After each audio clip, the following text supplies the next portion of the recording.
من النهاردة بقى مش هتشتريه من برّه خالص، أنا بقى هاعرّفِك النهاردة بنُص كيلو دقيق إزاي تعملي معاكِ كمية كبيرة من الفينو.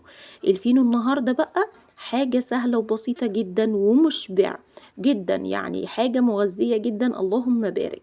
هنعمله مع بعض بكل سهولة وبكل حركاتنا وتكاتنا، وإيه السر اللي بيوصّل الفينو للدرجة دي في النجاح ما شاء الله، هنعمله مع بعض بطريقة سهلة جدًا. يالّا بينا، بسم الله. آدي عندي كوبايتين مَيّة دافية، بانزل عليهم كمان بمعلقة سكر كبيرة، وكمان باكت من الفانيليا. أدوّب كده كويس كده بمضرب السلك ما شاء الله، وباروح منزّلة معايا 4 معالق دقيق، بس بانزّل معلقتين، معلقتين ما شاء الله.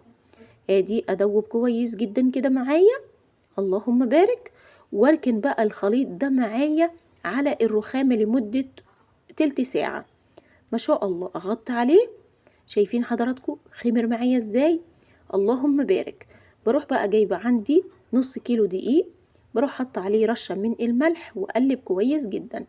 شايفين الخليط بتاع الخميرة بقى عامل ازاي؟ دي بقى خميرة يعني رهيبة ما شاء الله.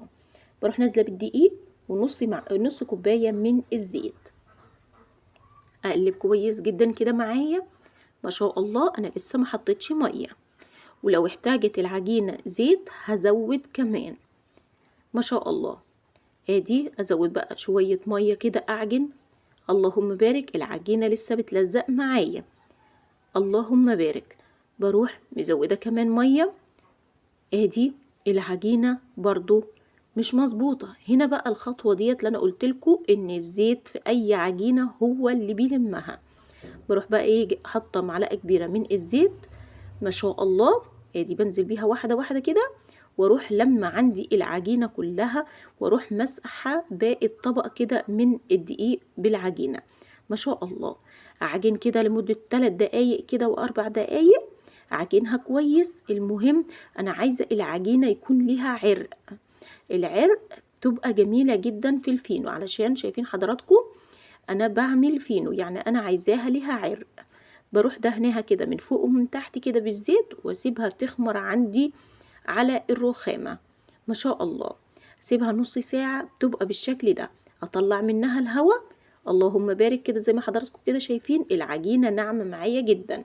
بروح جايبة الصينية اللي انا بفرد عليها، اروح دهنها بشوية زيت، واروح مكورة عندي مطلعة كده كور كده صغيرة كده من العجينة، مقطعاها كور كده اللهم بارك، واركنها عندي على الصينية. بس وانا بكورها اغطي عليها علشان ما تنشفش معايا من الهواء ما شاء الله. شايفين العرق؟ العجينة متماسكة وما شاء الله عليها ناجحة جدا اللهم بارك. ادي انا غطيتها عندي بكيس تلاجة اللهم بارك. بفرد بقى عندي الخطوة دي مهمة جدا.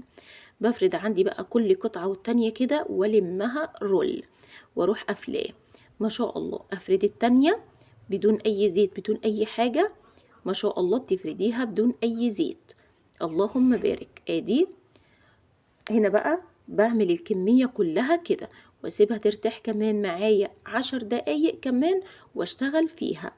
انا ما بكترش تخمير في التقطيعة ديت، مش بتكتري عدنها خالص، يعني 10 دقايق ما شاء الله. هنا بقى باجي بعد ما خمرتها 10 دقايق، بروح جاية فرداها كده ولماها كويس جدا وقفلاها زي ما حضراتكم كده شايفين. اتأكد ان الرغيف معايا اتقفل كويس جدا.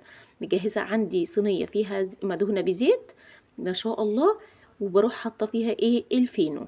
هنا شايفين حضراتكم انا بفرد ازاي بالطريقة ازاي بالطول كده، واتأكد ان انا بقفل العجينة كويس جدا ما شاء الله. دي علشان مش تفك معايا بعد ما تخمر. اروح بقى رصة باقي كل العجين كده جنب بعضه اللهم بارك. دي النشابة طبعا هي اللي مساعداني على الفرد. اقفل كده بالراحة، اتأكد ان انا مقفلة كويس جدا كده معايا اللهم بارك. ادي اروح بقى ايه مجهزة عندي الصينية كده ما شاء الله، واكمل بقى كل الكمية اللي معايا. عملت معايا صينيتين كبار. هنا بقى مجهزة عندي كوباية من اللبن، بنزل عليها بمعلقة سكر، وكمان نص معلقة من الزيت.